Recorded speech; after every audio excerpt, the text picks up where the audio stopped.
वाले बच्चों, क्या हाल है, कैसे हैं आप लोग? खुश हैं, मजे में हैं, तबीयत में मजा, या मिल रही है गुनाहों की सजा?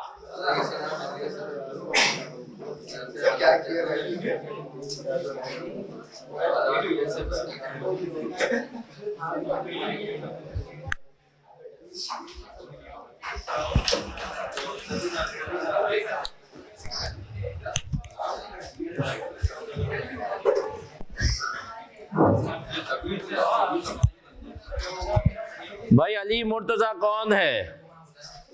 कौन है ये अली मुर्तजा? पूछ रहा हूं, कौन है क्लास में ये अली मुर्तजा? चले सर, मैं मार्क्स जो मुझे याद है, जिन जिन बच्चों के जो है टॉप पे, 2 बच्चे 1 पे आ रहे हैं FAR 2 में, 2 बच्चे, एक तो नहीं हमारे शबी भाई, सही है 49.5, अभी ऑनलाइन में नहीं है ये, पता नहीं सो रहा होगा, और एक राबेल के 49.5, राबेल और शबी दोनों के 49.5 है। दूसरे नंबर पे मुझे याद पड़ रहा है अली मुर्तजा है शायद, इसके 44.5 है। अभी अली मुर्तजा कौन है जिसको मैं, इन दोनों बच्चों को तो मैं जानता हूं, ये कौन गुमनाम इंसान है? तीसरे या चौथे नंबर पे भी जो शख्स है वो आपकी क्लास में ही है, उसका नाम Z से आता है, जरशम, सही है सर। उसके कुछ 41 या कुछ वो थे तीसरा चौथे पे, एक 7 भी है कोई, आई थिंक, मुझे जो याद पड़ रहा है। और 5वें नंबर पे है मुबीना मंजूर, जिनके आई थिंक 40.5 है। ये वो बच्चे भी जिस टाइम मैं आपको बता दूंगा जिनको कुछ ना कुछ इनाम मिलेगा थर्सडे वाली क्लास में, जिनको कुछ ना कुछ इनाम मिलेगा थर्सडे वाली क्लास में। इनके 49.5 से लेकर 40.5 तक नंबर जा रहे हैं, सही है सर? नहीं, तो अभी मैंने वो लिस्ट मंगवाई है। खैर सर, तो ये मेरा बच्चा है ये, लेकिन अच्छी चीज है कि माशाल्लाह जिन्होंने अच्छी तैयारी की के साथ पेपर दिया है था, सही है, उनको पास हो जाना, लेकिन नहीं भी हुआ करीब करीब में तो आपको आपकी गलती पता चल जाएगी, सही है सर। फिर हम बढ़ेंगे आगे, और अब आ रहे हैं सर हम modification of contract. Modification of contract के अंदर क्या क्या चीजें हैं? गुड्स एंड सर्विसेज आर, पहले मैं आपको इसकी एग्जांपल दूंगा, एग्जांपल से समझाऊंगा, फिर हम बढ़ेंगे आगे। चले सर अब आगे बढ़ते हैं, सबकी तवज्जो इधर।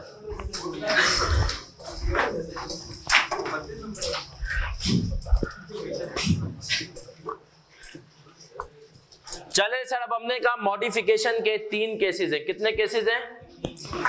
3 केसेस हैं मॉडिफिकेशन ऑफ कॉन्ट्रैक्ट के, 3 केसेस हैं।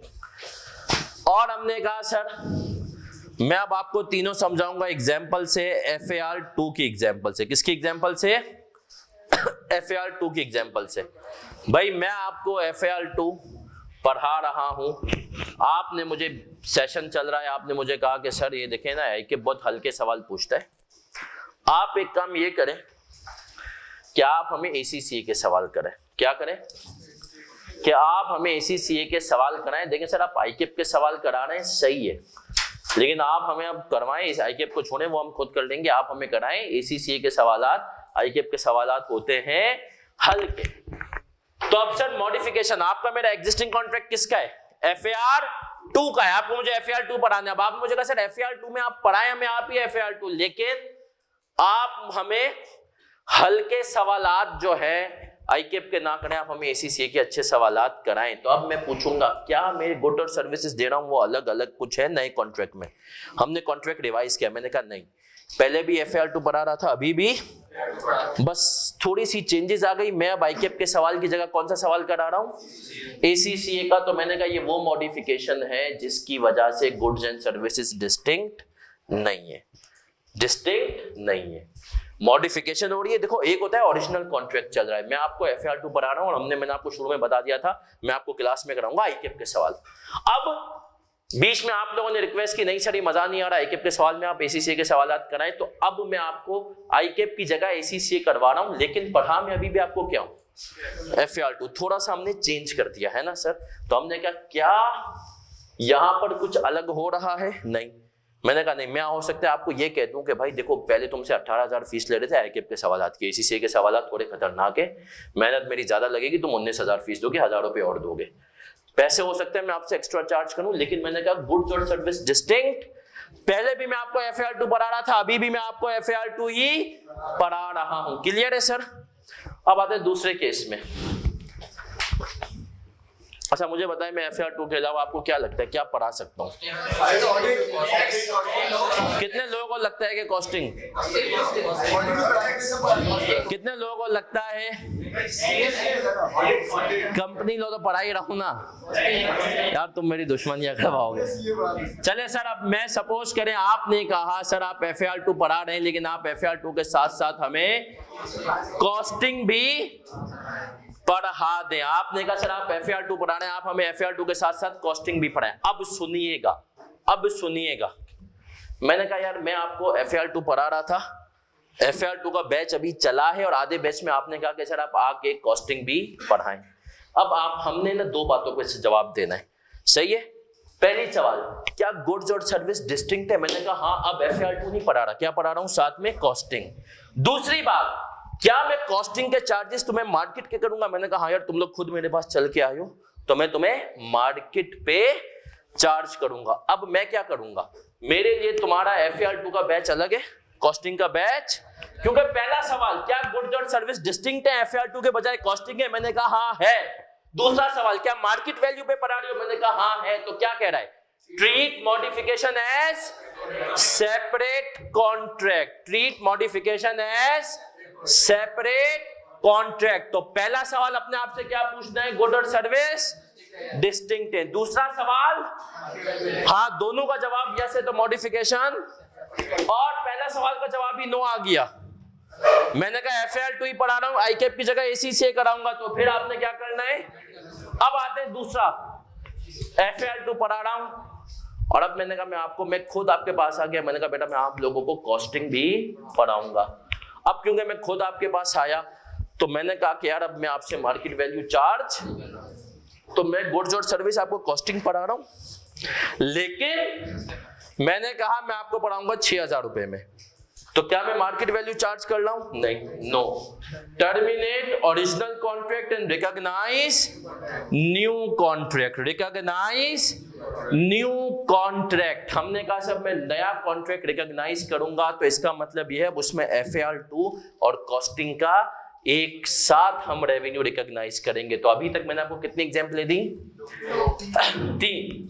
सिर्फ FAR2 पढ़ा रहा हूं, सिर्फ FAR2 के अलावा आप मेरे पास है बोला सर कॉस्टिंग भी पढ़ा दें। तीसरा केस सर आप मैं आपके पास आया है ना सर, तो अब आए सर अगर ये आप लोगों को मेरा बच्चा एग्जाम्पल क्लियर है तो ये कॉपी करना है तो जल्दी से कॉपी करें, फिर इसके ऊपर एक सवाल करेंगे ताकि ये कॉन्सेप्ट दिमाग में बैठ जाए।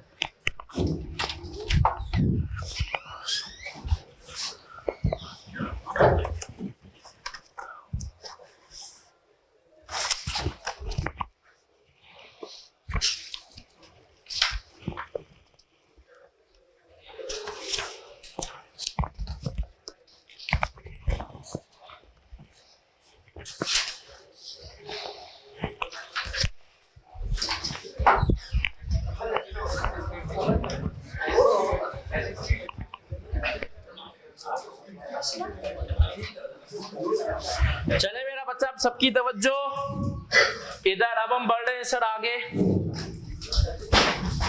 मॉडिफिकेशन के 3 केसेस हैं। कितने केसेस हैं? 3 केसेस हैं और हमें तीनों केसेस को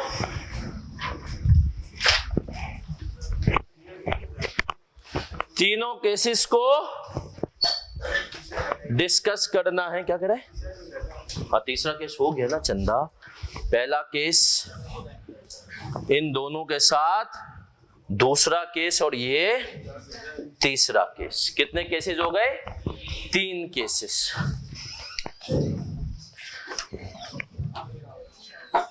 भाई तो FAR 2 में जो 2 बच्चों ने टॉप किया है वो है शबी हैदर जाफरी और राबेल अब्बासी, 49.5 आउट ऑफ 65।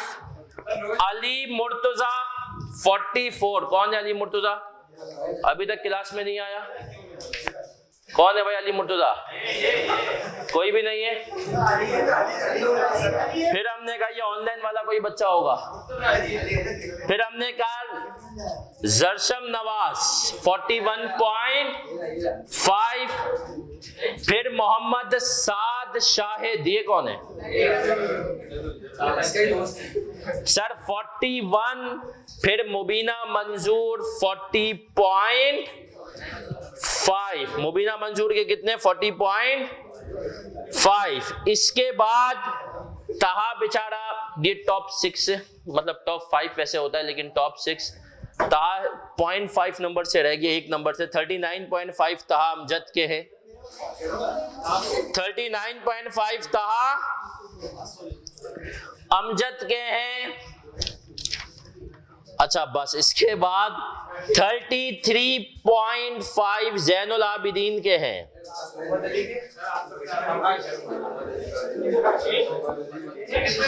मोहम्मद अनस के 32.5 हैं। मोहम्मद अनस के 32.5 हैं। आशीष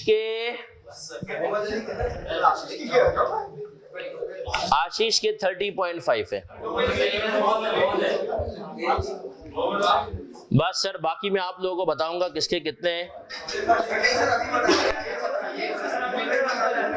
सबसे कम नंबर बता देता हूं, एक अजीम इंसान के 2.5 नंबर है और उसका नाम ए से आता है। सही है। एक अजीम इंसान के 2.5 नंबर और उसका नाम। बस अब बाकियों के मैं आपको अब जब जिसको जिसकी कॉपी मिल जाएगी थर्सडे को, जो जिन लोगों के मैंने नाम लिए फिट कह रहा हूं, ये थर्सडे को जरूर मौजूद होंगे क्लास में फिजिकल। उनके दोस्त भी बता दें, शबी, राबेल, अली मुर्तजा, जरशम नवाज, मोहम्मद साद शाहिद और मुबीना मंजूर। क्या इसमें से कोई ऐसा है जिसके टेक्स्ट में भी टॉप 5 में आया हो? टॉपर है टेक्स्ट में? चले,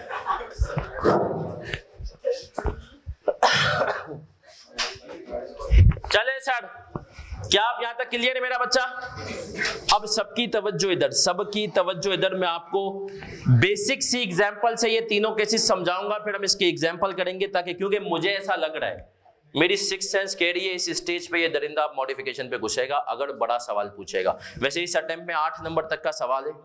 सही है सर। अब इधर देख लें, एग्जाम्पल 1। भाई मेरे आपसे जो है एग्रीमेंट हुआ, मैंने कहा HK agreed to teach FAR 2 for ₹18,000।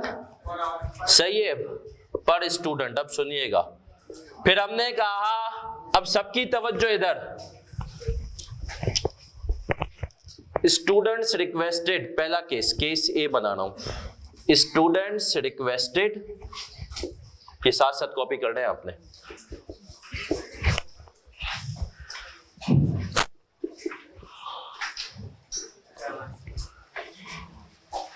To go for ACCA questions,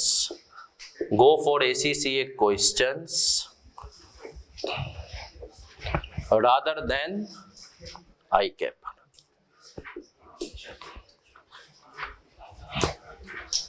Rather than ICAP,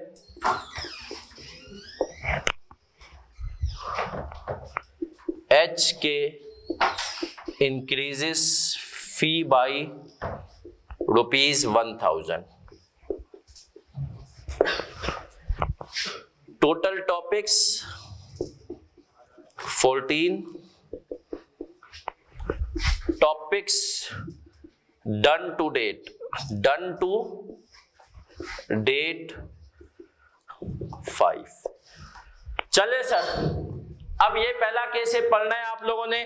HK agreed to teach FAR2 for ₹18,000 per student. Students requested to go for ACCA questions rather than ICAP. HK increases fee by ₹1,000. Topics थे 14 अब तक, जब तक ये बच्चों ने request की। मैंने कितने टॉपिक्स करा दिए? 5। कितने टॉपिक्स करा दिए? 5। अब आगे की अकाउंटिंग देखनी है, सही है सर? भाई देखें, इनिशियली 18,000 में मुझे कितने टॉपिक कराने थे? अभी भी कराने 14 ही है, लेकिन आप लोग मेरे पास है, आपने कहा सर आईकेप के हल्के सवाल हटा के किसके कराएं? ACCA। मैंने कहा ठीक है, मेरी मेहनत ज्यादा लगेगी, फीस बढ़ा दूंगा। अब सर हमने कहा टोटल रेवेन्यू कितना है?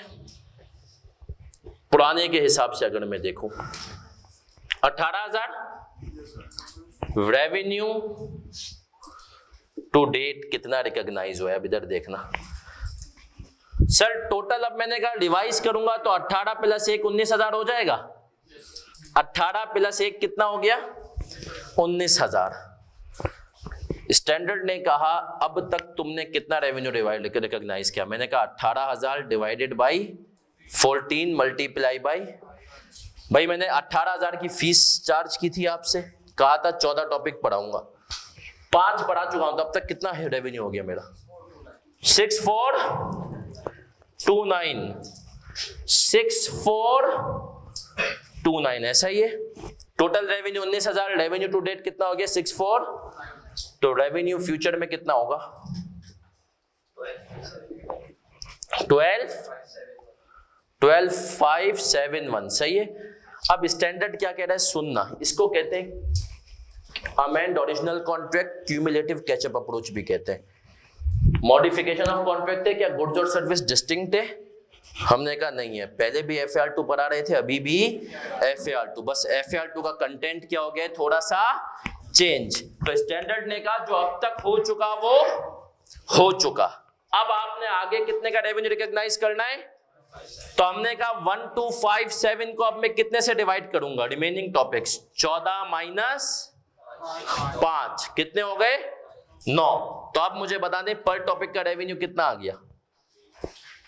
1397। तो ये थी क्यूमुलेटिव कैचअप एडजस्टमेंट, जो कि हमने शुरू में डिस्कस किया कि पहले मैं FAR1-2 पढ़ा रहा था, अभी भी FAR2 पढ़ा रहा हूं, लेकिन कंटेंट चेंज हो गया, मैंने फीस बढ़ाई। स्टैंडर्ड कहता है जो पास्ट में हो गया वो ये वैसा ही है, जैसे नहीं डेप्रिसिएशन में लाइफ बढ़ गई, तो जो पिछली डेप्रिसिएशन चार्ज कर दी, अब जो रिमेनिंग है उसको क्या कर दो?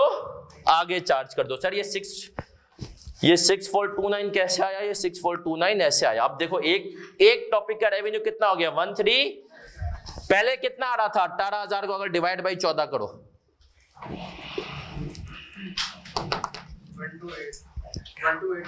1286। ये हमने 5 के इतने के हिसाब से रिकॉग्नाइज कर लिया, रिमेनिंग के इतने के हिसाब से। तो ये हो गया इसका केस नंबर 1। फिर आगे बढ़ूंगा,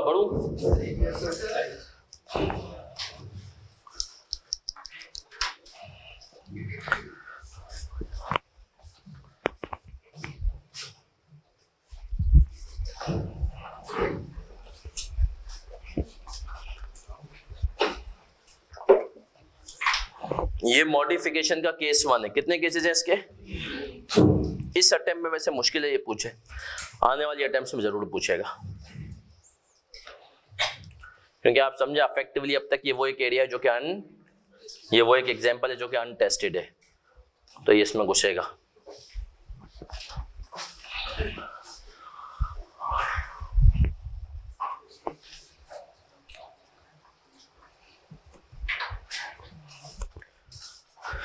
बढ़ूं आगे।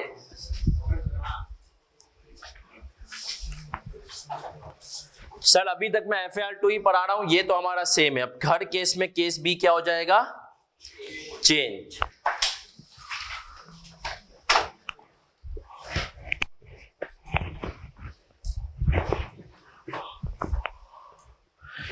Students requested HK to teach costing for a fee of rupees 18,000. For a fee of rupees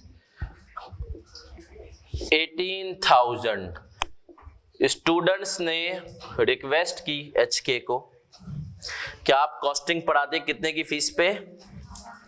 18,000 पे। अब आपने दो बातें पूछनी है। पहली बात का सवाल, क्या डिस्टिंक्ट गुड और सर्विस है? अब हमने कहा यस, अब है। पहले FAR2 था, वही FAR2 था, लेकिन दूसरे केस में FAR2 अलग है, कॉस्टिंग। दूसरा सवाल, क्या मार्केट वैल्यू पे पढ़ा रहे हैं? यस। किस पे पढ़ा रहे हैं? तो ट्रीट मॉडिफिकेशन एज अ। अब HK साहब कहेंगे कि भैया मेरा जो है कॉस्टिंग का रेवेन्यू अपनी जगह है, FAR2 का रेवेन्यू अपनी जगह है। अब मैंने कहा दो कॉन्ट्रैक्ट में चला रहा हूं, एक कॉस्टिंग वाला, दूसरा। तो अब मैंने कहा जो फ्यूचर में सपोज करो कॉस्टिंग में टॉपिक कितने भाई? टॉपिक्स इन कॉस्टिंग कितने बताओ?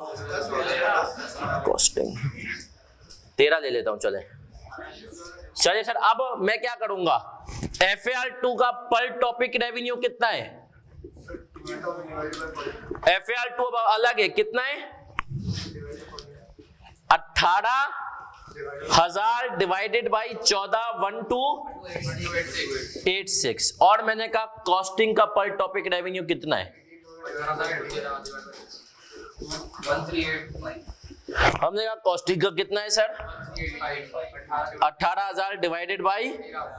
अब कॉस्टिंग की दुनिया अलग लगेगी और FAR2 का एक टॉपिक में पढ़ाता जाऊंगा, अपने रेवेन्यू रिकॉर्ड करता जाऊंगा 1286। कॉस्टिंग का एक टॉपिक पढ़ाता जाऊंगा, इन दोनों का आपस में कोई लिंक नहीं है। Are we clear?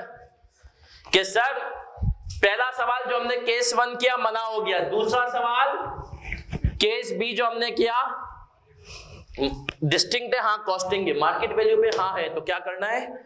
कॉस्टिंग अलग है, FAR2 अलग है। तीसरा केस क्या बताया था मैंने? कॉस्टिंग कितने पे पढ़ा रहा हूं? 6,000 पे। तब क्या कहे? Terminate original contract and recognise new contract. अब इस पे आएंगे 1385।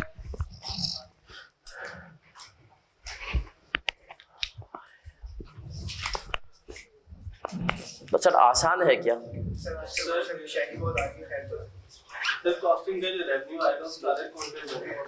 कॉस्टिंग का कॉन्ट्रैक्ट अलग है मेरा, FAR2 का।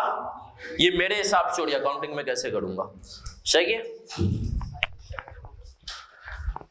बढ़ू आगे मेरा बच्चा, ये सब कुछ है। तीसरे में भी डेटा यही है, बस मैं फीस कितनी कर दूंगा? 6,000। मैं फीस कितनी कर दूंगा?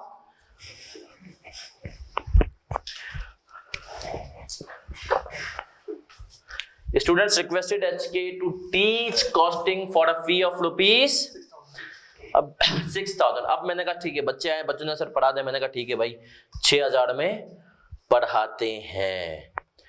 अब अगर 6,000 में पढ़ाते हैं तो हमें फिर से बाकी सब कुछ यही है। Total topics 14, total topics to date कितने हो गए FAR2 के? 5 है ना सर? बच्चों ने भी है तो भी मैंने कर दिया, मेरा दिल बहुत बड़ा है। सही है। बढ़े क्या आगे? ऑनलाइन वाले बच्चों, क्या आप हमारे साथ हैं?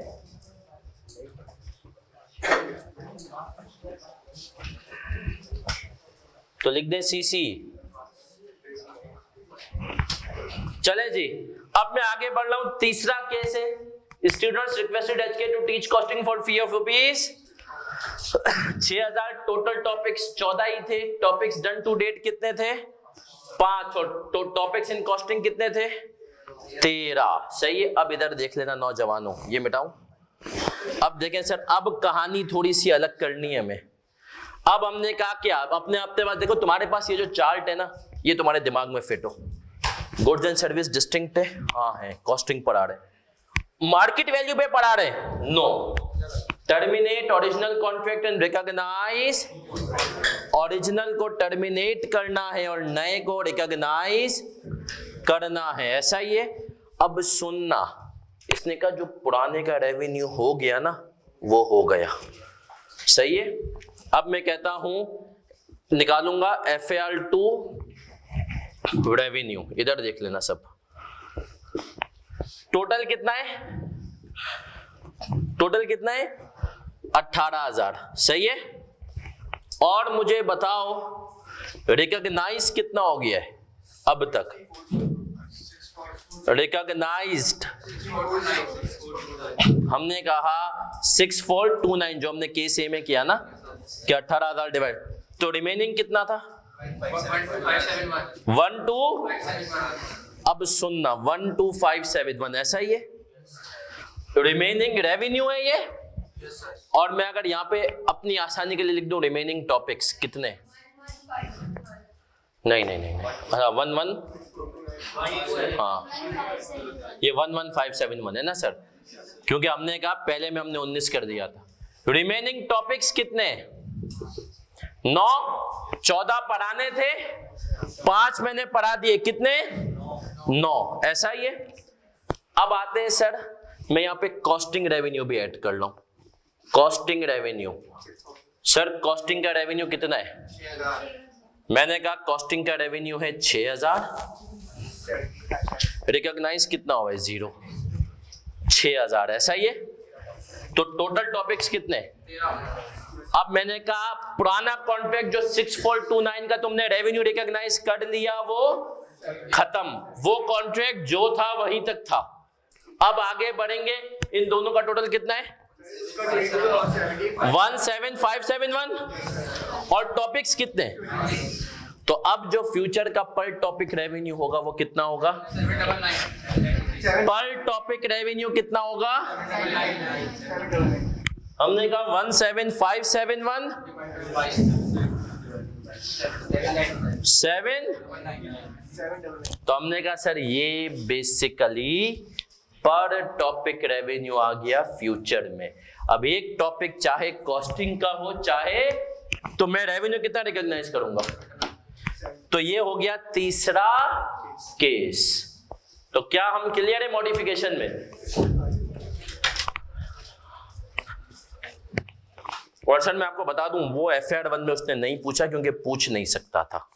यहां पर इसका दिमाग क्या है, बड़े होके आए, तो बड़े हो गए तो बड़े सवाल भी करेंगे। बट इस अटेम्प्ट में भी हो सकता है कि वो इस किस्म के 2-3 केसेस दे दे। इसको क्या कहते हैं, मॉडिफिकेशन ऑफ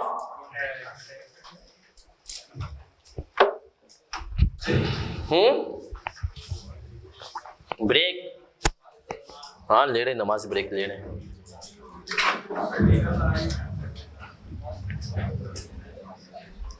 तो सर अगर इस सवाल को एक दफा कॉम्प्रिहेंसिवली हम रिवाइज करें, हमने कहा मॉडिफिकेशन के 3 केसेस, गुड्स और सर्विस डिस्टिंक्ट हैं। पहला सवाल पूछो नहीं है, पुराने को ही छेड़ दो। सर डिस्टिंक्ट है, हाँ है, क्या मार्केट वैल्यू पे, हाँ है, मॉडिफिकेशन है। दूसरा हमने कहा कि गुड्स और सर्विस डिस्टिंक्ट है, हाँ है, मार्केट वैल्यू पे है, नहीं है, तो टर्मिनेट कर दो ओरिजिनल को, रिकॉग्नाइज कर दो न्यू कॉन्ट्रैक्ट को, ऐसा ही है सर। फिर हमने कहा सर, हमने देखा पहला केस मैंने आपको क्या बताया कि मैं ICAP की जगह ICC के सवाल करा रहा हूं, ये वाला केस था।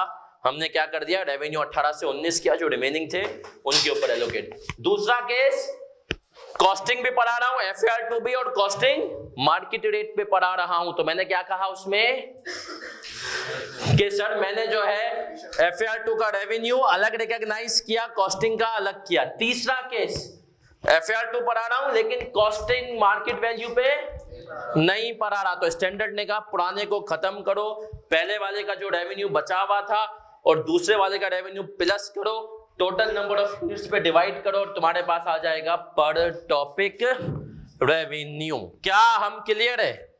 तो सर इसको हम कहते हैं मॉडिफिकेशन ऑफ कॉन्ट्रैक्ट। अभी हम लेंगे 15 मिनट का नमाज ब्रेक, उसके बाद इसकी स्टैंडर्ड की एग्जांपल पढ़ेंगे और फिर पिछली अटेम्प्ट का सवाल करेंगे, और फिर उसके बाद स्टडी टेक्स्ट रीडिंग करेंगे। तो सर अभी सिर्फ हमने ये सवाल पढ़ा है, इस सवाल को मैं क्विकली समराइज भी कर देता हूं, आप लोग पढ़ भी लें। सर इस सवाल के अंदर क्या हो रहा है, इस सवाल के अंदर दो केसेस है। इसने कहा हमने पहले वादा किया था 300 कंप्यूटर देंगे, एक कंप्यूटर 2000 का, 3 महीने में तुम्हारी डिलीवरी पूरी। पहली डिलीवरी हमने कर दी, उसके बाद अगले ने कहा भैया 200 और दे देना। तुमने 300 का वादा किया था, 100 दे दिए, 200 देने हैं और 200 और, टोटल 500 कंप्यूटर्स दे देना, ठीक है। अब सिनेरियो 1 में इसने हमें कहा कि वो जो 200 कंप्यूटर्स हैं वो हम देंगे 1940 पर कंप्यूटर, और उसमें जो डिस्काउंट मिल रहा है वो नॉर्मल डिस्काउंट है। वो क्या है? अब मेरा आपसे मासूमाना सवाल है कि ये कौन सा केस है? गुड्स एंड सर्विस डिस्टिंक्ट है, हाँ भाई अलग कंप्यूटर है ना सर। पहले 300 थे, 200 और दे रहे हैं, क्या मार्केट वैल्यू पे? यस सर, मार्केट वैल्यू पे। क्यों मार्केट के सर? डिस्काउंट तो दे रहे हैं, बट वो डिस्काउंट नॉर्मल है, कुछ एबनॉर्मल नहीं है। तो treat modification as separate contract. अब देखिए मैं आपको इसकी अकाउंटिंग बता रहा हूं क्या करनी है हमें। इसकी हम किस तरीके से रिकॉर्ड करेंगे सिनेरियो 1 को। सर पहले एक कंप्यूटर का कितना रेवेन्यू था? 2000। आप रिक्वायरमेंट पढ़े, इसने कहा 31 दिसंबर तक मैंने टोटल 400 कंप्यूटर दे दिए, ऐसा ही है? 400 दिए, 300 दिए? 400 कंप्यूटर दिए। देखें भैया, इसने हमें कहा कि 31 दिसंबर तक मैंने कितने कंप्यूटर्स दे दिए? 400। कितने? 400। और उसका ब्रेकअप क्या है? इसने कहा सर देखें टोटल वैसे देने कितने थे? 500। 300 का रेवेन्यू कितना है? 2000 पर कंप्यूटर है ना, पर पीसी। और बाकी 200 का 1940 पर पीसी। और इसने कहा ये जो 3% डिस्काउंट दिया 2000 का 3% 60 रुपए ही बनता है, वो नॉर्मल है, सही है। अब सुनिएगा सर, पहला फर्स्ट डिलीवरी तो हो गई ना, तो हमने कहा फर्स्ट डिलीवरी की मैंने क्या एंट्री बनाई होगी मॉडिफिकेशन से पहले? फर्स्ट डिलीवरी के बाद क्या एंट्री बनाई होगी बताओ? Bank debit, revenue credit. कितने से? मैंने कहा 100 मल्टीप्लाई बाई 2000, कितना हो गया? 2 लाख। सही है सर। फिर मैंने कहा सर, फिर मैंने ईयर एंड पे आया, 31 दिसंबर पे आया। अब कह रहा है टोटल कितने दे दिए? 400। 300 ओरिजिनल वाले और 100 जो नया है। बट हमने कहा नया तुम्हारे लिए, हम इसमें क्या करेंगे? हम इसमें का मॉडिफिकेशन करेंगे, सही है। जो नया कॉन्ट्रैक्ट है 1940 वाला वो अलग है, और 2000 वाला। तो 400 में से 300 ये 2000 वाले चले गए, और 100 1900। अलग अलग एंट्रियां भी बना सकते हैं, एक भी बना सकते हैं। एक बना दे, सही है। कॉन्ट्रैक्ट अलग अलग है, लेकिन हमने कहा एंट्री अगर हम चाहें तो एक बना सकते हैं। बैंक डेबिट, रेवेन्यू रिकॉर्ड करूंगा 200 को मल्टीप्लाई बाई 2000, कितना हो गया? 4 लाख, है ना। और रेवेन्यू रिकॉग्नाइज करूंगा 100 का, कितना हो गया? 194,000, कितना हो गया? 5,94,000। ये हमारा केस ए हो गया जी। नहीं ना, 100 हो गए ना बेटा, वो 100 200 100 200 300 हो गए पूरे। ये तो एंट्री बना ही चुके हैं ना। ये कॉपी करना है, जल्दी से कॉपी करें।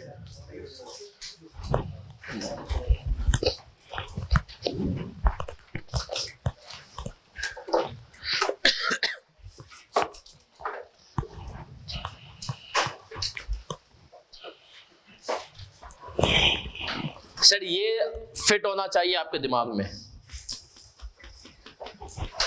क्रिस्टल वाला क्लियर।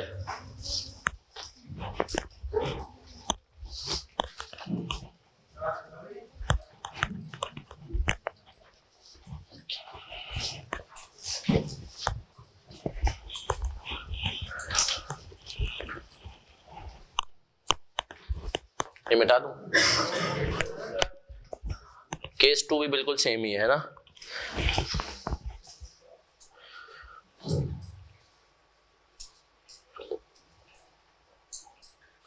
सर नो में क्या करेंगे मैं समझा नहीं, नो मीन। अच्छा अभी एक बच्चे ने मुझसे ब्रेक के दौरान पूछा कि सर FR2 का रिवीजन कैसे करें, प्रैक्टिस कैसे करें। सर सबसे पहले टेस्टिंग लेवल 2 वाले टॉपिक्स को निपटाएं। टेस्टिंग लेवल 2 वाले टॉपिक्स में IS 38, IFRS 16। देखिए 38 और 16 में से कोई यूजुअली एक पे बड़ा सवाल आता है, एक पे छोटा। एक ग्रेड आपके पास B है, B के अंदर आपके पास 4 टॉपिक है। वो 4 टॉपिक है 38 इंटेंजिबल, 16 लीजेस, 41 और IFRS। तो इसमें से मतलब है कि इनमें से इन 4 में से उसकी ग्रेड की वजह से 30 से 35 नंबर 3 पूछे जाएंगे। 3 पूछे जाएंगे तो मुझे ऐसा लगता है 38 और 16 तो हर टाइम पे पूछेगा, 38 पे बड़ा सवाल तो 16 पे छोटा, 16 पे बड़ा सवाल तो 38 पे छोटा। 9 और 41 में से किसी एक को पूछेगा। सही है सर। पिछले टाइम में इसने 9 पूछा है तो 41 के इस दफा शायद थोड़े से ज्यादा चांसेस है, बट कुछ भी हो सकता है। ये एक ग्रेड है। बाकी जो आपके पास ग्रेड है उसके अंदर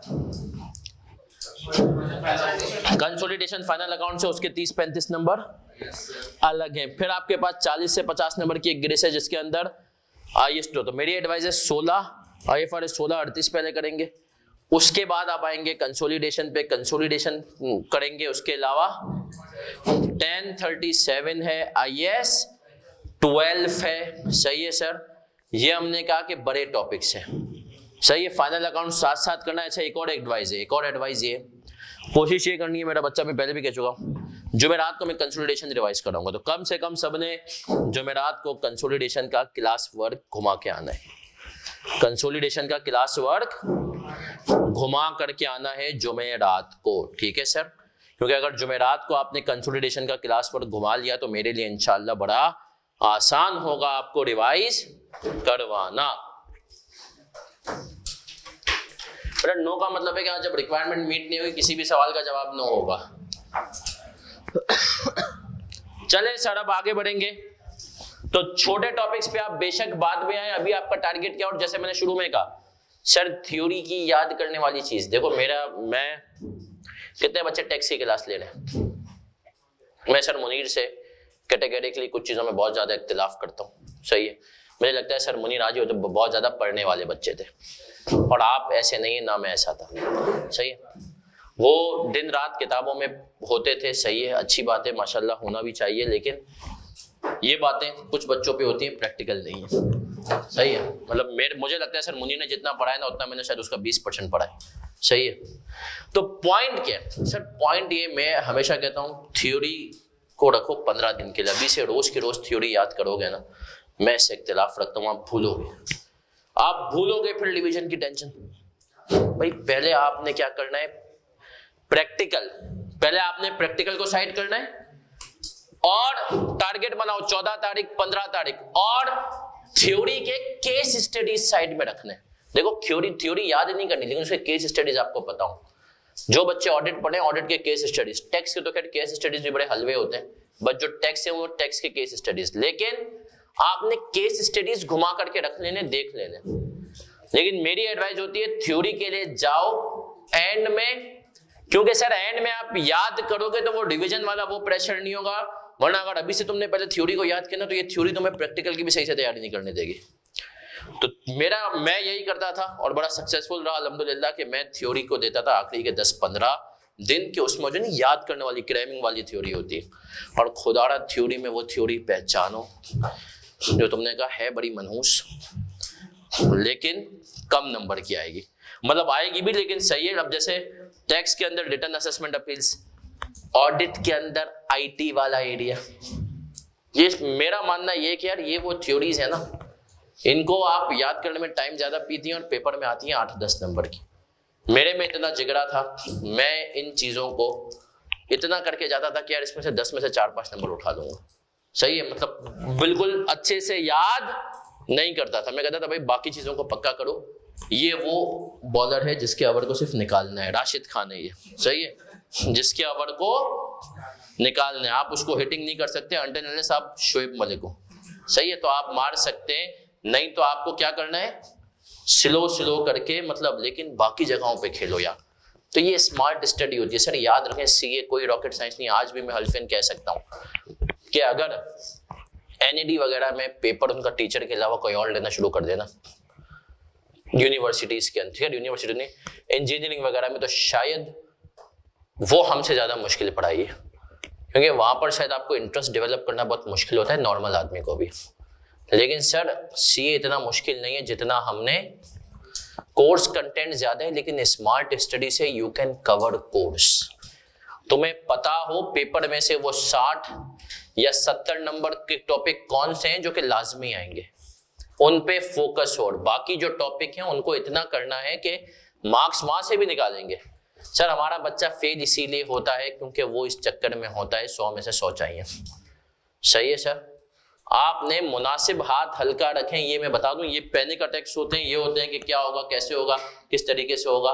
भाई सब, और एक चीज मैं अपने आप को मोटिवेट करता था, मैं कहता था यार जितने भी चीजें, जितने भी कॉन्सेप्ट्स हैं, FAR2 में अगर 400 कॉन्सेप्ट है, कौन सा पेपर में हर चीज पूछेगा? पेपर में तो 20-30 कॉन्सेप्ट पूछेगा ना। तो मैं अल्लाह से दुआ करता था, देख अल्लाह ये चीज अच्छी नहीं है, प्लीज इसको कोशिश कीजिए कि ये पेपर में, और यकीन माने ये दुआएं मेरी कैफ तक में तो बहुत चली, फिर फम में जाके अल्लाह माफ करे मैंने बहुत झूठ बोलना शुरू कर दिया, तो फाइनल में मुझे हेल्प बना। कैफ तक में आप यकीन माने मैंने बड़ी दुआएं मांगी, अल्लाह ये इकोनॉमिक्स में फैक्टर्स ऑफ प्रोडक्शन पेपर मैंने, और नहीं आया। सही है, फाइनल में भी लगा, मतलब फाइनल में एक टॉपिक फॉरेक्स BFD में हमेशा आता है, दूसरी अटेम्प्ट ही कर नहीं सका था। मैंने कहा अल्लाह देख नहीं पाया हूं, ये नहीं है, और यकीन माने उससे पहले वो 17 अटेम्प्ट से आ रहा था, 18वें अटेम्प्ट में गायब। सही है, तो कोशिश ये करनी है आपने के अच्छे से करना है। चले सर, तो जिसका लॉ है कुछ भी है भाई, रट्टे वाली चीजें आखिरी के 10-15 दिन, डोंट लेट कि वो तुम्हारा प्रैक्टिकल, क्योंकि प्रैक्टिकल दिन में 1 घंटे में तुम रिवाइज मार सकते हो। एक दफा तुमने IFRS 15 कर लिया, उसका क्विज वीक बना लेंगे इंशाल्लाह हम 15-16 तक, उसके बाद तुम्हें सिर्फ दिन का 1 घंटा दिन है, और तुम देखोगे IFRS 15 और तुम 41 एक साथ निकालोगे 1 घंटे में, क्योंकि तुम्हें सवाल वापस नहीं करने, बस घुमाना है कि हाँ मुझे कॉन्सेप्ट क्लिक हो रहा है। लेकिन सर अगर तुमने अभी बहुत ज्यादा थ्योरी पे टाइम देना तो तुम्हारे यहाँ की चीजें पूरी नहीं हुई ना, तो मसला है। अभी पता चलेगा, ओके जरा जब वो आएगा ना ITGC कंट्रोल वगैरह, आप बोलेगा भाई ये क्या है, ये मतलब है ये। और दूसरी बात, ऑडिट में भी यार सर साजिद ने बताया यार बच्चे बहुत ज्यादा हैवी लेते हैं। अब सब्सटेंटिव जो है ना उनकी यार जुगाड़े हैं, 2-3 सब्सटेंटिव हर जगह अप्लाई हो जाते हैं, 3-4 निकाल लें सर। तो ये सब चीजें मेरे हिसाब से आप लोग, मैंने कहा ना बच्चा स्मार्ट स्टडी है। मैं आपको बताऊं ICAP से कभी कभी हमारी वहाँ के एग्जामिनर से डिस्कशन होती है ना, वो भी यही करता है कि ये मुझे ये मसला नहीं कि ये पढ़ते नहीं है, मुझे ये मसला है कि ये डरते बहुत है और पेपर में चीजों को अप्लाई नहीं कर पाते। मतलब थोड़ा तो ICAP कहते हैं मुझ पर भरोसा रखो भाई, है ना, क्यों मुझसे सोचने का थोड़ा भरोसा रख, टैक्स रेट दूंगा आए। सर इसका पार्ट भी, price for additional 200 computers was agreed at rupees 2,68,000 being 1340 per computer. Price for additional computers were reduced significantly due to Ball PC provided a discount of 30% for additional delivery because it hopes for the future cooperation with Forward University. As a result, initial price for additional product was set at 1400। 2000 की जो चीज पहले भेजी थी उन्होंने कहा मजीद order दे रहे हैं, इन्होंने कहा 1400 में दे दो, क्योंकि हमें लग रहा था अभी 1400 करेंगे तो और देंगे, है ना। फिर अगली चीज, after initial delivery forward university discovered minor defect in 50 and as a result Ball PC agreed to provide partial credit of rupees 240 per computer. This credit is incorporated into the new agreed price for additional 200 computers. अब सुनना, सबकी तवज्जो इधर। Sir इस point में एक नहीं 2 modifications हैं, इस पॉइंट में 2 मॉडिफिकेशंस है। कौन सी 2 मैं आपको बताता हूं। सर एक है, पुराने वाले को थोड़ा सा चेंज करना है हमें, उसमें डिफेक्ट की वजह से थोड़ा कंपनसेट दे रहे हैं। दूसरा गुड्स एंड सर्विस है लेकिन मार्केट रेट पे नहीं है। अब सबकी तवज्जो इधर, इस पॉइंट को मैं चाहूंगा कि आप सब एक दफा फिर से पढ़ें और फिर मैं इसको बोर्ड पे कराऊंगा। इसमें पहली कहानी तो यही है, फिर दूसरी कहानियां थोड़ी सी तब्दील है। ये 200 था और ये हो गया था 1340, है ना सर? सब एक दफा फिर से पढ़े, फिर मैं इसको कराऊंगा बोर्ड पे।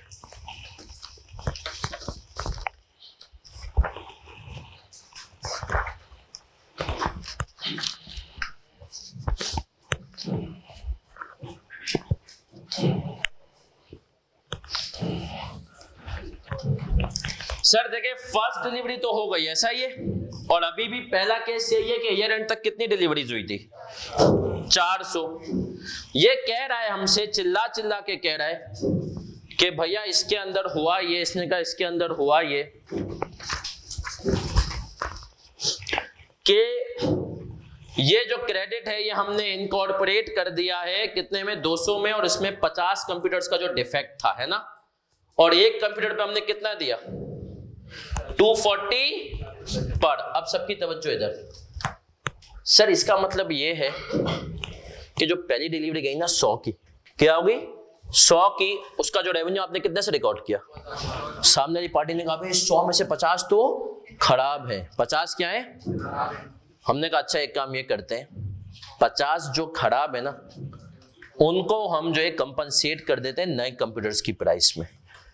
तो स्टैंडर्ड का ठीक है, तुम कंपनसेट बेशक नए में कर रहे हो, लेकिन यहां पर ब्रेकअप कर लो कि ये जो 50 गए हैं सही वाले, इनका रेवेन्यू कितना है? 2000। लेकिन जो 50 गए हैं डिफेक्टिव, उनका रेवेन्यू कितना है? 2000 माइनस 240, 1760। तो बोला इनका रेवेन्यू जो तुमने 50 का 2000 रिकॉर्ड किया बिल्कुल ठीक किया, लेकिन जो बाकी 50 है इनका रेवेन्यू रिकॉर्ड 1760 करना चाहिए था, तुमने कर कितना लिया है? तो अब हम पहले पुराने वाले को एडजस्ट करेंगे। क्या करेंगे सर? पुराने वाले को एडजस्ट। हमने रेवेन्यू ज्यादा रिकॉर्ड कर लिया ना, तो हमने रेवेन्यू को क्या करना है?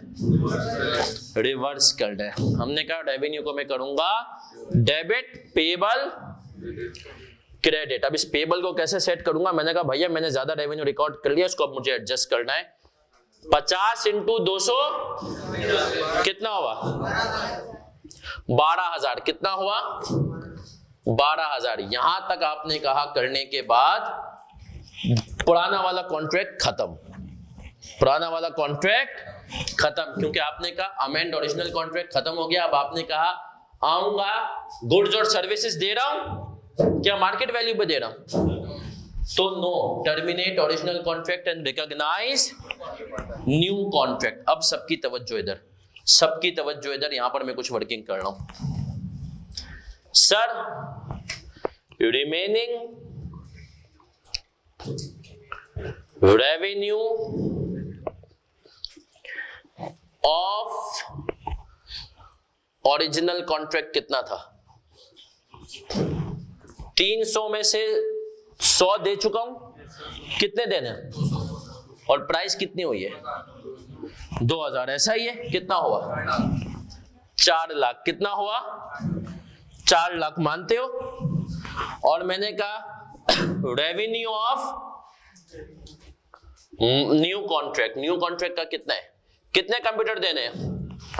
200 मल्टीप्लाई बाई 1400। सर 1340 नहीं करेंगे? नहीं करेंगे। क्यों नहीं करेंगे? अभी मैं आपको बताता हूं। सर ये जो इसने 1340 की प्राइस निकाली है ना, ये इसने आपको शरारत दी है। कैसे? इधर देख ले, मुस्तफा खास तेरे लिए वर्किंग हो रही है। हाँ सर, हमने कहा वैसे प्राइस कितनी थी? 1400। कितनी थी? 1400। हमने कहा लेकिन हमें पता था कि हमें रेवेन्यू कितने से रिवर्स करना है? 12000 से, है ना सर? तो सामने वाली पार्टी को हम ये नहीं कहेंगे कि चल भाई हम रेवेन्यू रिवर्स करते हैं तुझे आज पैसे पे कर देते हैं, नहीं। उसको हमने कहा नए की प्राइस में एडजस्ट मार लेंगे। नए की प्राइस में, तो आप कैसे एडजस्ट मारोगे? तुमने कहा सर नए में कितने 12,000 को एडजस्ट करना था, कितने कंप्यूटर दे रहा हूं, तो 12,000 को डिवाइड बाय 200 करो, 240 आ रहा है ना सर? ऐसा ही आ रहा है? नहीं, कितना आ रहा है? 60 रुपए आ रहा है, 60 आ रहा है। तो ये 1340 की प्राइस कैसे तय हुई? 1400 में नया कंप्यूटर। लेकिन मैंने कहा ये तो डील डन है, लेकिन क्योंकि तुम्हें मैंने पहले खराब यूनिट्स दिए थे तो उनके 12,000 रुपए मैं एडजस्ट करूंगा 240 के हिसाब से, तो वो एडजस्ट कैसे करूंगा? नए की प्राइस में। कैसे एडजस्ट करूंगा? तो नए की प्राइस में, नए की प्राइस जो थी वो 1400 थी और एडजस्टमेंट मुझे पता थी 12,000 की करनी है, तो ये मैंने निकाल ली एडजस्टमेंट की फिगर। किसकी फिगर? तो इसलिए इसने दिया हुआ है 1340। ये सामने वाली पार्टी को मैं कम्युनिकेट कर रहा हूं कि 1340। अब सुनना, बेच कितने में रहा हूं मैं? असल प्राइस कितनी है? 1400। तो अब मुझे बताएं 200 इंटू 1400 कितना हुआ? 2 लाख। तो टोटल कितना हो गया? 6,80,000। और आप 6,80,000 में अब पीसीस कितने दे रहे हैं? 6,80,000 डिवाइडेड बाई 400। एक पीसी का रेवेन्यू कितना हो गया? कितना हो गया? 1700। एक पीसी का रेवेन्यू कितना हो गया? 1700। मानते हो? एक पीसी का रेवेन्यू अब कितना आ रहा है? 1700। अभी कॉपी मैं इसी के आगे की एंट्री यहां पे बना रहा हूं। साल के एंड तक 100 हम दे चुके, मजीद कितने दिए? 400 में से 100 दे चुके, 300 हमने और दिए। ऐसा ही है? तो हमने कहा अब सबकी तवज्जो इधर। 300 का मैं रेवेन्यू कितना रिकॉर्ड करूंगा? 300 मल्टीप्लाई बाई 1700 है ना? कितना हो गया? 5,10,000। सामने वाली पार्टी ने मुझे पेमेंट कितने से की होगी? नहीं, उसने मुझे किए पर कंप्यूटर की 1340 मल्टीप्लाई बाई 300, 4,02,000। ऐसा ही है सर? सर पहले वाले नहीं। अब हाँ, अब सुनना सर। हमने कहा सामने वाली पार्टी ने हाँ मुझे जो है पहले वाले 200 की पेमेंट की होगी 2,000 के हिसाब से, और बाकी 100 की कितने के की होगी? बाकी 100 की कितने से की होगी? 1300। तो ये कितना हो गया? 2 इंटू 2 लाख। सामने वाली पार्टी ने मुझे कितने की पेमेंट कर दी है? 5,34,000। ऐसा ही है? पुराने वाले देखो ना, उस कॉन्ट्रैक्ट तो मैंने मॉडिफाई किया है ना, क्या उसकी तरफ से मॉडिफिकेशन आई है? नहीं, उसको तो नहीं पता। मैंने कहा मेरा रेवेन्यू होगा 300 इंटू 1700, 5 लाख। उसने मुझे पेमेंट करनी है 200 की 2,000 के हिसाब से, रिमेनिंग 100 की 1340। कितना हो गया? बाकी अमाउंट कहां लेकर जाऊंगा? पेएबल या कॉन्ट्रैक्ट, लाइबिलिटी या पेएबल। कितना हो गया? 24,000। कॉपी नहीं करना। ये मैंने एंट्री बना दी कब? ईयर एंड पे। ये मैंने कब बनाई एंट्री? ईयर एंड पे 31 दिसंबर। सर अगर मैं ये अज्यूम करूं जनवरी में बाकी यूनिट्स भी डिलीवर कर दिए, मैंने जनवरी में बाकी 100 यूनिट्स भी डिलीवर कर दिए, जनवरी में अगर मैंने बाकी 100 यूनिट्स भी डिलीवर किए, तो मैं अगर जनवरी की वर्किंग यहां पे करूं, 31 जनवरी को संपोज करो बाकी 100 यूनिट्स भी डिलीवर हुए। ऐसा ही है? तो आपने कहा सर बैंक में पैसे कितने आएंगे? 100 मल्टीप्लाई बाई 1,34,000। मानते हो? रेवेन्यू कितने से रिकॉर्ड करूंगा? 100 मल्टीप्लाई बाई 1,00,000।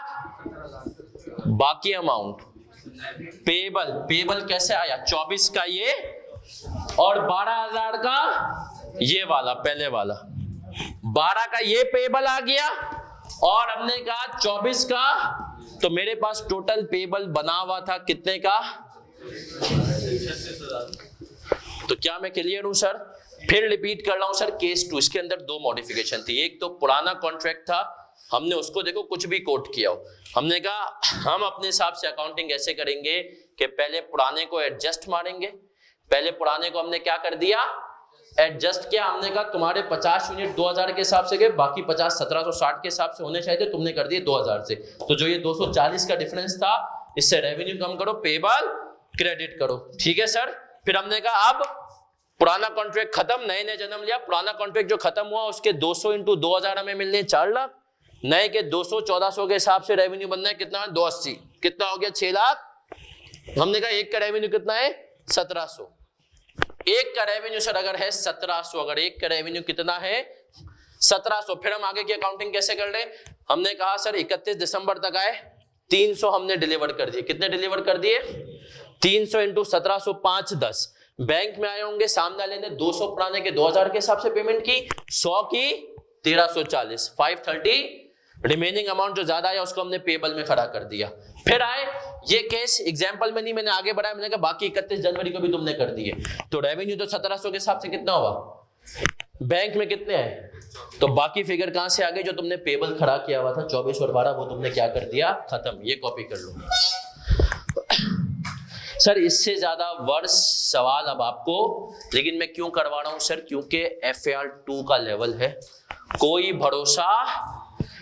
देखिए हमें वर्ष की भी तैयारी करनी है ना जी, क्योंकि सर एग्जामिनर तो शरारती है।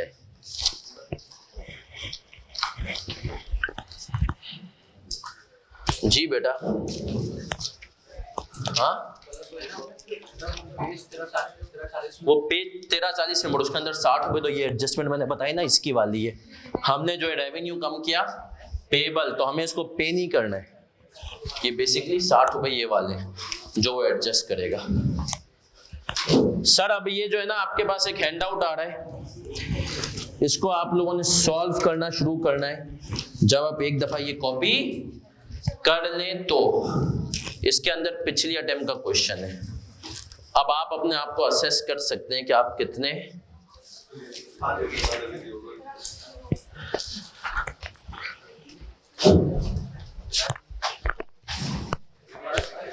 ना, नमाज में भी टाइम है, मगरिब में 5 मिनट में कॉपी करना शुरू, और उसको कॉपी करने के बाद सॉल्व करना शुरू करना है 5 मिनट में। पिछली अटेम्प्ट का ऐसा ही है।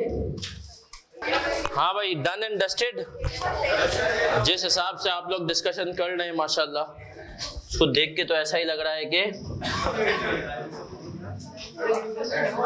एकदम चीते हो गए आप लोग। हाँ Rafe, where is my friend Rafe today?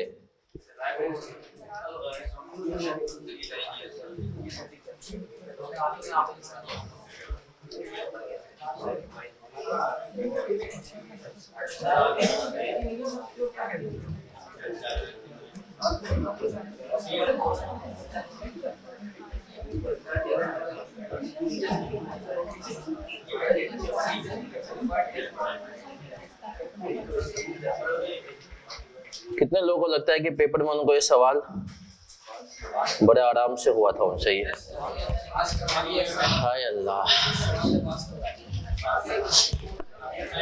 आईकेएफ का कहना था 23% रिजल्ट था इस सवाल में।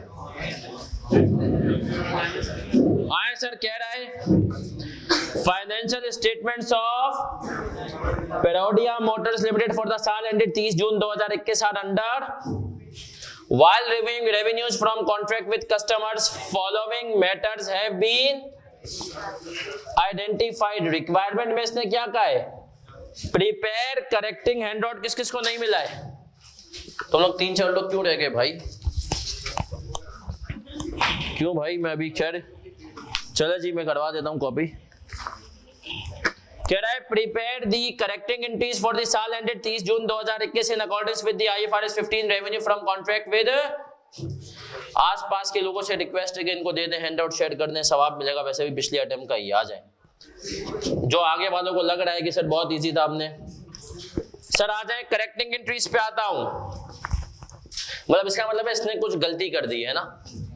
On 1 November 2020 PML sold car A to Alpha Limited for rupees 5 million. As per the contract, rupees 1 million would be paid immediately and the balance would be paid after 2 years. Accountant has recognized revenue to the extent of cost of the car, that is rupees 3 point, and remaining revenue would be recognized upon receipt of balance from AL. Accountant भैया ने क्या गड़बड़ की? Cost के हिसाब से revenue recognise कर लिया है ना सर, जबकि हमने कहा रेवेन्यू होना कितना चाहिए था भाई, रेवेन्यू होना कितना चाहिए था 1 मिलियन, बाकी 4 मिलियन की प्रेजेंट वैल्यू, ऐसा ही है। और साल के एंड पे इंटरेस्ट भी रिकॉर्ड करना चाहिए था, ऐसा ही है।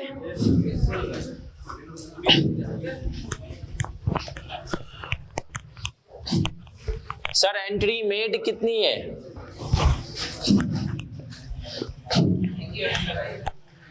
एंट्री मेड, आप लोगों ने इतना कॉन्फिडेंस है कि आपने एक ही एंट्री बनाई है। कॉन्फिडेंस इज एट पीक, ऐसा आए सर, हमने कहा एंट्री मेड, कहां गया मेन बात? एंट्री मेड कितने से सर? मेड उसने बना दी भाई, उसने बनाया होगा, बैंक 1 मिलियन आया है, रिसीवेबल उसने 2.5 से बनाया होगा, क्योंकि उसने रेवेन्यू कितने से रिकॉर्ड किया है? उसने रेवेन्यू रिकॉर्ड किया है 3.5 से, ऐसा ही है। हमने कहा सर शुड बी मेड क्या होनी चाहिए थी? शुड बी में हमने कहा बैंक 1 से करना चाहिए था, है ना सर। रिसीवेबल कितने से? आपने कहा भैया कितने पैसे मिलेंगे? 4 divided by 1 plus discount rate कितना है, और कितने साल बाद मिलेंगे?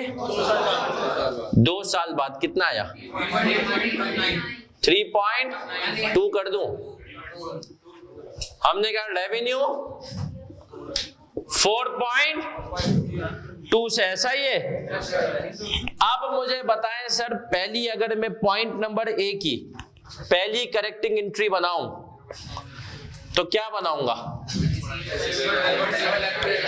सर? रिसीवेबल 0.7 से, रेवेन्यू 3.5 से, होना 4.2 से चाहिए था, ऐसा ही है।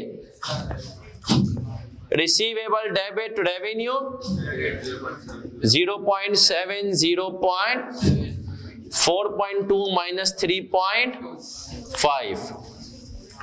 सर फिर आगे बढ़े, क्या इस सूदी चीज के ऊपर इंटरेस्ट बनेगा? यस सर, ये तो इसने बनाई नहीं ना, डायरेक्ट बना दूं। क्या एंट्री बनाऊंगा? इंटरेस्ट रिसीवेबल या रिसीवेबल डेबिट कर दूं, और इंटरेस्ट इनकम कितने से? 4.2 का कितने परसेंट? सॉरी 3.2 का कितने परसेंट? 12%। कितना हुआ? 8/0.256 पॉइंट, ऐसा ही है सर, पक्की बात है। तो हमने कहा कि सर ये बेसिकली हमारा हो गया पहला पार्ट। कितने लोगों को लगता है कि ये उन्होंने बिल्कुल सही किया होगा पेपर की सिचुएशन में भी? आ जाए सर, आ जाए, अगले पार्ट पे जाएंगे, बढ़े आगे।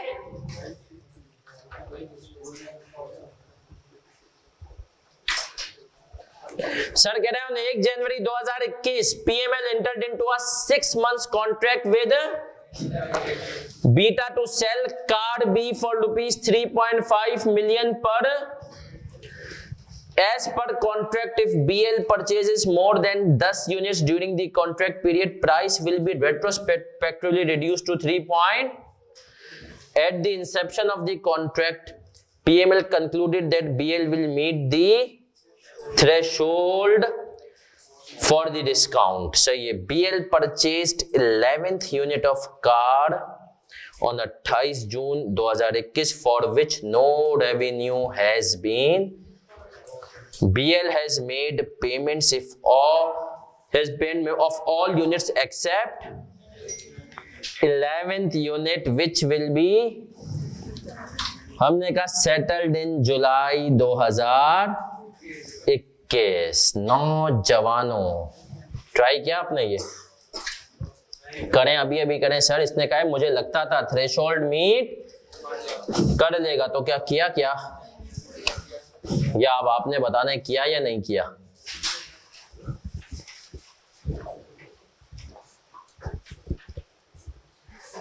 गलती से तो सर देखें डरे ही नहीं, क्योंकि आप सोचो जो सही इससे पहले आपने क्या कुछ गलतियां की हैं।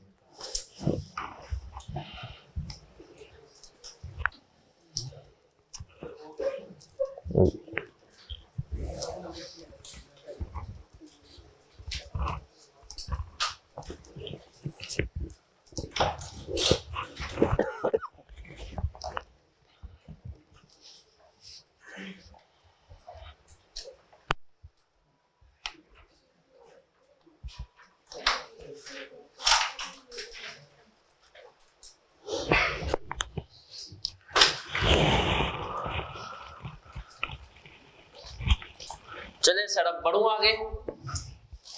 सर यहां पर क्या कोई एरर शेडर की बात है? उसने कहा बस 11th यूनिट को मैंने 11 को रिकॉर्ड करना चाहिए। अच्छा, क्या मुझे शुरू से भी लगता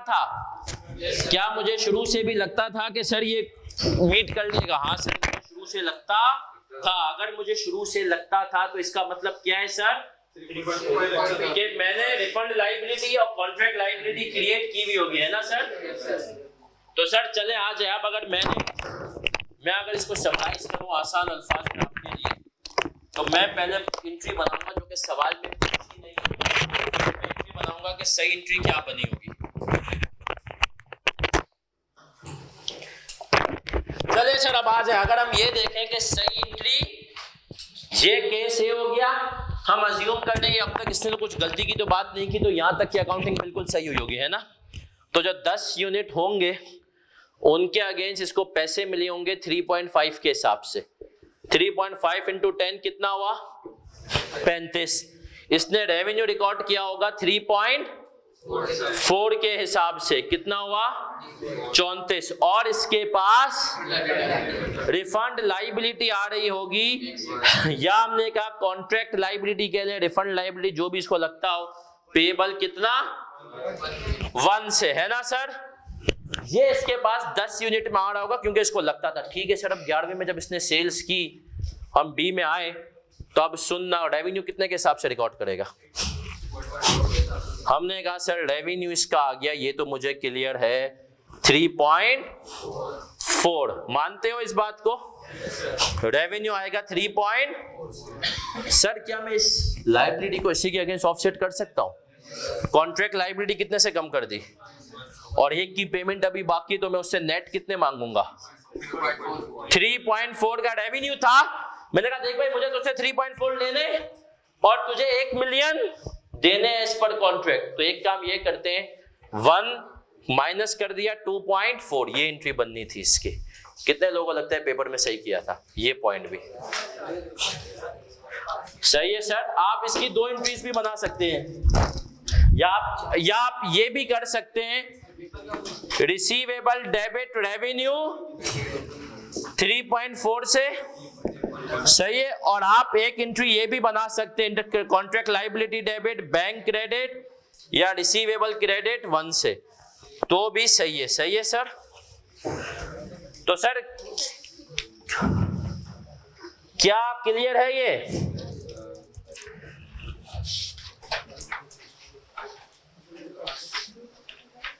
ऑनलाइन वाले बच्चों, क्या आप हमारे साथ हैं? तो लिख दें सीसी।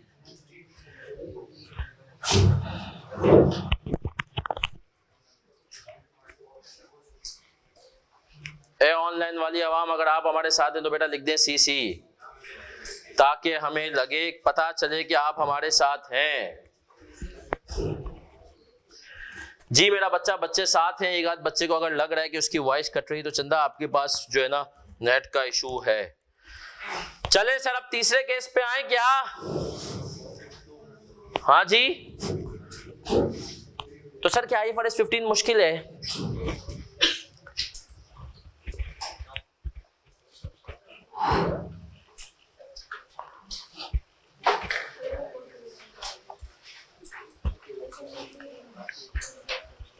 केस 3 कौन सा है, पकड़ लिया आप लोगों ने? तो मैं बाहर गया था तो आप क्या कर रहे थे?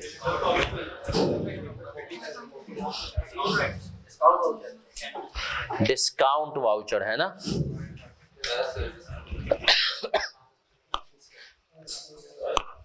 जी नहीं, उसने कहा हुआ है कि मैं पहले मुझे पता था कि हो जाएगा मीट। जब मुझे मीट हो जाएगा तो इसका मतलब क्या है कि भैया इसने पहले रिकॉर्डिंग गलत नहीं की, इसने तो सही की है। गलत हम मतलब इसकी सही चीज को ही बस इसने एंड की एडजस्टिंग एंट्री पास नहीं की, वो आपने पास करवानी है।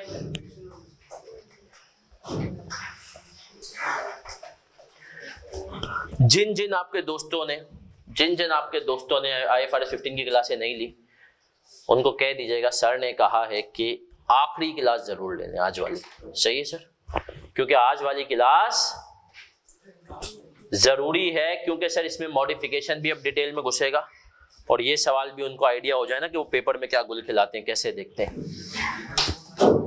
और 1 Feb 21 PML sold car C2 gamma for rupees and recognize revenue and recognize the entire amount as PML also provided GL rupees 0.2 million discount voucher for any future purchases of spare parts within. There is 80% likelihood that GL will redeem the discount voucher and will purchase spare parts within. By the end of the year, no spare parts were purchased by GL. PML normally sells car for rupees 3 million with no discount voucher. सही है sir, यहाँ पर हम कितने काम कर रहे हैं? गाड़ी भी और डिस्काउंट। गाड़ी की स्टैंड अलोन प्राइस दी हुई आपको और डिस्काउंट वाउचर की भी ऐसा ही है। तो हमने कहा अब ये आपको क्या करना है, आप देखें सर हम यहाँ पर हमने कहा कि भैया हमने कहा डिस्काउंट देंगे अगर आप कितने में रिकॉर्ड करोगे, 1 साल में। अब मुझे बताएं क्या सारे का अमाउंट इसने एंट्री मेट पता है क्या बनानी है यहाँ पे? Bank debit revenue credit. इसने एंट्री बनाई bank debit revenue, bank debit revenue credit कितने से? हमने कहा रुको जरा, हमने कहा बेटा ट्रांजैक्शन प्राइस को एलोकेट तो कर लो। हमने कहा देखो 2 काम कर रहे हो यहाँ पे, एक तो तुम दे रहे हो गार, दूसरा डिस्काउंट। कार की अकेली खड़ी हुई प्राइस स्टैंड अलोन प्राइस कितनी थी? 3 और डिस्काउंट की 2 का 80% ले लूं 0.16, तो टोटल में 3.16 की चीजें कितने में दे रहा हूं? कितना कह रहा है वो? हाँ सही कह रहे हैं, 0.2 का 80%। 0.2 का 80% सही है सर। 3.16 की चीजें मैं कितने में दे रहा हूं? 3 में। तो भाई निकाल लो ना ट्रांजैक्शन प्राइस कितनी गई इसकी। मुस्तफा क्या आप हमारे साथ जुड़े हुए? into 3 2.15 ऐसा ही है। तो सर मुझे बताएं ये इसने एंट्री बनाई, इसको दरिंदे को बनानी चाहिए थी। बैंक 3 से रेवेन्यू 2 और कॉन्ट्रैक्ट लाइबिलिटी। तो अब मैं क्या सही एंट्री बनाऊंगा? सी की बनाऊंगा रेवेन्यू डेबिट कितने से? 0.15। कितने लोगों को लगता है ये पॉइंट भी सही किया था पार्ट भी हमने? माशाल्लाह। अब आ जाएं आगे बढ़ते हैं। कितने लोगों का पिछली दफा FR1 पास है? माशाल्लाह। कितने लोग लगता है कि इस सवाल ने पास कराया है? IAS 23 और NPO। अब आप लोग सोचे कितने नसीबदार है, अल्लाह का शुक्र अदा करें जिसका पास है। देखिए अल्लाह का शुक्र अदा करा करें। इस दफा बच्चे NPO पढ़ेंगे और उन्होंने सिंगल एंट्री नहीं किया हुआ है, और सिंगल एंट्री के बगैर NPO मौत हो सकता है, क्योंकि सर ICAP ने। और एक और बात बताऊं, इस दफा उसने ना NPO में फंड अकाउंटिंग भी डाल दी है। जिन बच्चों का FAR बने ना कि भाई एक होता था ना पहले एक फंड, बोला वो उस फंड में से भी रिस्ट्रिक्टेड फंड इतने हैं, अनरिस्ट्रिक्टेड फंड इतने हैं, ये सब चीजें भी NPO में स्टडी टैक्स में आ चुकी हैं। तो भाई एक दफा खुदारा क्लासें ना भी लो तो मैं काजी को कह दूंगा, जिन्होंने नहीं लिया हुआ वो एक क्लास में आप बैठ जाएं जब काजी कराए, नंबर 1। दूसरा, स्टडी टैक्स खोल के पढ़ लो। जैसे चेंजेस इन इक्विटी में करता है ना कि रिटेन अर्निंग अलग है ना, जो जर्नल रिजर्व अलग है, वो वाला सीन थोड़ा सा इसमें भी डाला है। तो ICAP और सिंगल एंट्री की तरह घुमा के भी पूछेगा।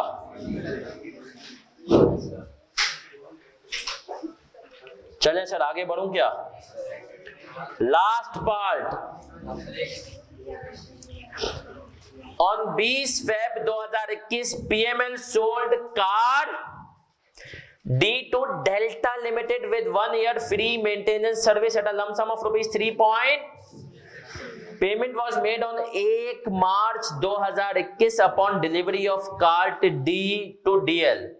Revenue of 1.2 million. कितने में sir? That is 4 upon 12 of 3 has been recognized. ML normally sells car D and annual maintenance service separately for 3.5 and 3.3 million. Sir 3.8 की चीजें कितने में बेच रहा हूं? 3.6 में। और क्या मुझे गाड़ी का सारा रेवेन्यू आज रिकॉर्ड कर लेना चाहिए? क्या आज मुझे सारा रेवेन्यू रिकॉर्ड कर लेना चाहिए? गाड़ी का तो कर लेंगे, हमने कहा मेंटेनेंस का। क्या मुझे आज सारे पैसे मिल गए? यस सर, हमने कहा पैसे मिल गए हैं। अब आ जाएं, एंट्री मेड की बात कर रहा हूं। ये हमारा कॉलम कौन सा अब चल रहा है? Entry made. इसमें इस दरिंदे ने क्या कर दिया है? बैंक में डेबिट हुआ है 3.6, ऐसा ही है। इसने रेवेन्यू रिकॉर्ड किया है 1 और कॉन्ट्रैक्ट लाइबिलिटी 2.4, ऐसा ही है। हमने कहा क्या तुझे ऐसा करना चाहिए था? नहीं। हमने कहा भाई तुझे तो 2 हिस्सों में एलोकेट मारना चाहिए था इसको, है ना। मैं यहाँ पे वर्किंग कर रहा हूँ, अगर किसी को अभी भी करना हो तो, या ये मिटा दूं? अरे तू बेटा स्पीड तेज कर, नई सेल डलवा खुद में। मिटाऊं ये? अबे भाई ये सबने कॉपी कर लिया, तो इस पड़ोसी का छाप। चले सर, मैं कार दे रहा हूं और क्या दे रहा हूं? मेंटेनेंस सर्विसेज, ऐसा ही है। कितने में? इसकी नॉर्मल प्राइस 3.5 है और 3.8 और 3.6 में दे रहा हूं। कितना आया ये सर? 3.5 डिवाइडेड बाई 3.8 इंटू 3.6, 3.31 और ये आ गया। इसको 3.32 कर दूं क्या? पक्की बात है। और 0.28, ऐसा ही है। अब मैंने कहा इसने बनाई ये एंट्री, इसको बनानी क्या चाहिए थी? बैंक 3.6, रेवेन्यू 3.32, कॉन्ट्रैक्ट 0.28, ऐसा ही है। अब हमने कहा एक तो ये एंट्री बनानी चाहिए थी। और गाड़ी बेची कब है? मार्च से लेकर जून तक कितने महीने हुए? 4 महीने। 4 महीने की फिर हम मेंटेनेंस भी तो रिकॉग्नाइज करेंगे। अब सबकी तवज्जो इधर, इसने बनाई ये बनानी। पहले तो मैं इसको ये एंट्री सही करवाऊंगा। मैंने कहा कॉन्ट्रैक्ट लाइबिलिटी डेबिट करो, रेवेन्यू कितने से? 3.32 माइनस 1 कितना हुआ? 2.12, क्लियर हो मेरा बच्चा? सबकी तवज्जो इधर। 2.12 2.12 क्या हम क्लियर है? फिर हमने कहा अभी भी हमारे पास कॉन्ट्रैक्ट लायबिलिटी में कुछ अमाउंट पड़ा हुआ है, 2.4 का था, 2.12 से हमने खत्म कर दिया, इसका मतलब है 0.28 पड़ा हुआ है ना। तो कॉन्ट्रैक्ट लायबिलिटी डेबिट करूंगा, रेवेन्यू कितने से? 0.28 डिवाइडेड बाय 12 मल्टीप्लाई बाय 0.09।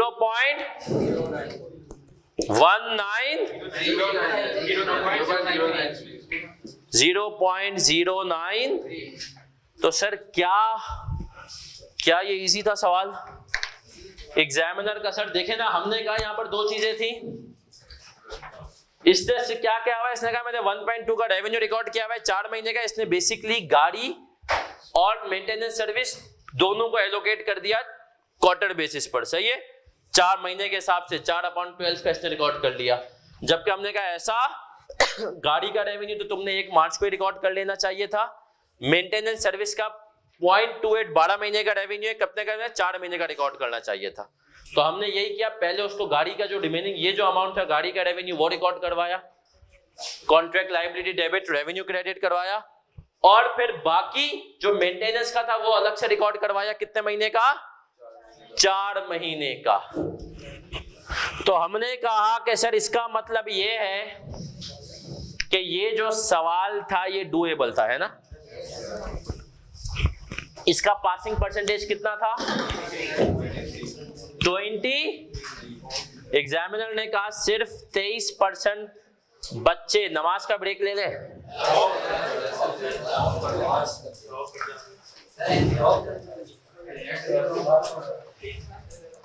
बेटा इसकी स्टडी टेक्स्ट रीडिंग, हाँ, थर्सडे की क्लास का एजेंडा होगा 3:30 से 5 में कंसोलिडेशन का रिवीजन कराऊंगा, 5:15 से 6:30 फाइनल अकाउंट्स, 5:15 से 6:30 क्या होगा? Final accounts. और जुम्मे की क्लास फाइनल अकाउंट्स पूरा चलेगा, जुमेरात हफ्ते की क्लास फाइनल अकाउंट्स पूरा चलेगा, मंगल को भी चलेगा और थर्सडे को भी फाइनल अकाउंट्स चलेगा। और थर्सडे को इंशाल्लाह हमारी आखिरी क्लास होगी, इस थर्सडे को नहीं, नेक्स्ट थर्सडे को हमारी इंशाल्लाह आखिरी क्लास होगी। अच्छा, एक और इंपॉर्टेंट अनाउंसमेंट, इफ्रिक 1 छोटा सा टॉपिक है, उसकी मैं आपको रिकॉर्डिंग इंशाल्लाह अभी ग्रुप में क्लास के फौरन बाद शेयर हो जाएंगे, उसकी आपने YouTube का लिंक होगा, उसमें आपने रिकॉर्डिंग ले लेनी है। वो उसका बैकग्राउंड क्या है? उसका बैकग्राउंड है सर जो हम एंट्री बनाते हैं ना, PP debit provision for dismantling, अगर कल को एसिड की लाइफ कम हो जाए या रेट चेंज हो जाए जिसके लिए आपने डिसमेंटलिंग, तो क्या इंपैक्ट आएगा डिसमेंटलिंग पे, छोटा सा टॉपिक है, वो आप देख लें तो सर इंशाल्लाह ये होगा। फिर एक बात, जुमेरात को क्लास खत्म है, इसके बाद मैं आपको इस हफ्ते तक बता दूंगा, एक हमारा होगा क्विज वीक। क्विज वीक जिन बच्चों ने FAR 1 पढ़ा है उनको पता है, मेरी पूरी कोशिश है वो क्विज वीक में शुरू कर दूं 7 या 8 तारीख से। 7 क्योंकि तुम्हारी मेरे ख्याल में ज्यादातर क्लासें खत्म हो चुकी होंगी।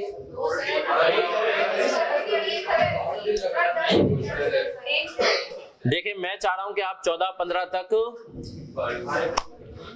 FAR 2 से सुखबदोश हो जाए, फिर मैं नहीं क्विज घर के लिए मिलेगा, आंसर भी घर के लिए मिलेंगे FAR, जैसे FAR 1 में हुआ है, सही है। जिन बच्चों ने दिया है क्विज वीक होगा, टॉपिक में बता दूंगा, आप उसके हिसाब से कोशिश करें, तैयारी करके दें, 14 तक देने कर लें, बाकी आप खुद कर सकते हैं, हम 14 तक खत्म करेंगे।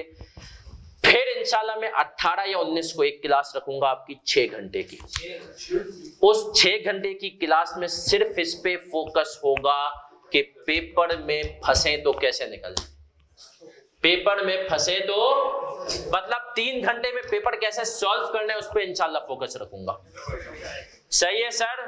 तो आपको सिर्फ एक चीज ये होगा, 3 घंटे में अगर आप पेपर में फंस जाएं तो उस क्लास में कॉन्सेप्ट कोई नया नहीं होगा, लेकिन मुश्किल कुछ चीजों से बताऊंगा कि यार, क्योंकि मैंने एक चीज नोट की कि बच्चा जो फेल होता है पेपर में फंसने की वजह से, तो वो आपकी एक लाइव प्रैक्टिस होगी और वो हर बच्चे के लिए अटेंड करना जरूरी होगी। सही है सर, हर बच्चे, चाहे फिजिकल लो चाहे, लेकिन रिकॉर्डिंग उसकी नहीं दूंगा, क्योंकि सर उसका असल मजा ही किस में है, फिजिकल या ऑनलाइन में। इसकी स्टडी टेक्स्ट रीडिंग बाकी और इसके कुछ सवालात बाकी हैं, वो आपने करने हैं। होमवर्क मैं आपको बताऊंगा अभी कौन कौन से। सर नमाज बस पढ़ रहे हैं अभी हम, और हम ऊपर एक जमात करा लेते हैं। सर इसका मैं आपको बताता हूं कौन कौन सा सवाल आपका होमवर्क है और कौन कौन सा सवाल आपको नहीं करना।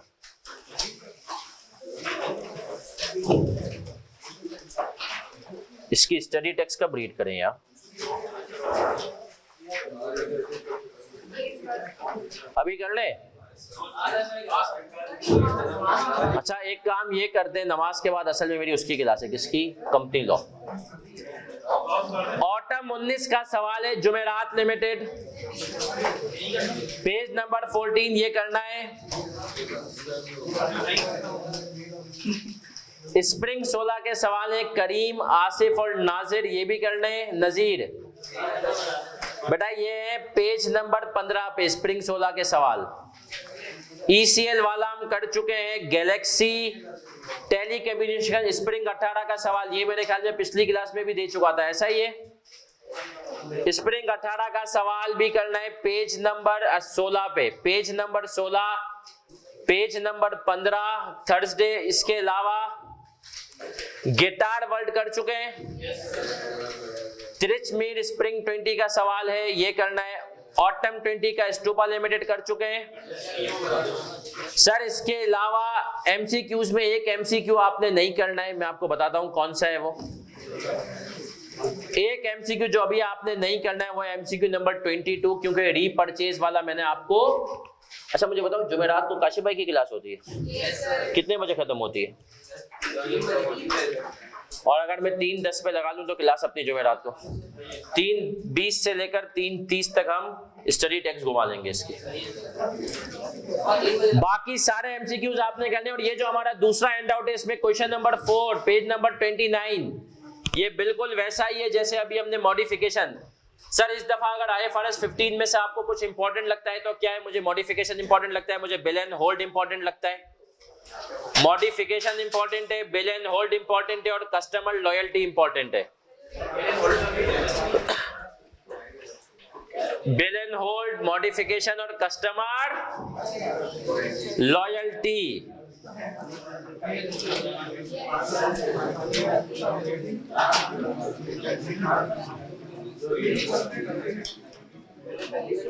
तो सर अब हम मिलेंगे जुमेरात को, अपना ख्याल रखिएगा, दुआओं में याद रखिएगा। अल्लाह हाफिज।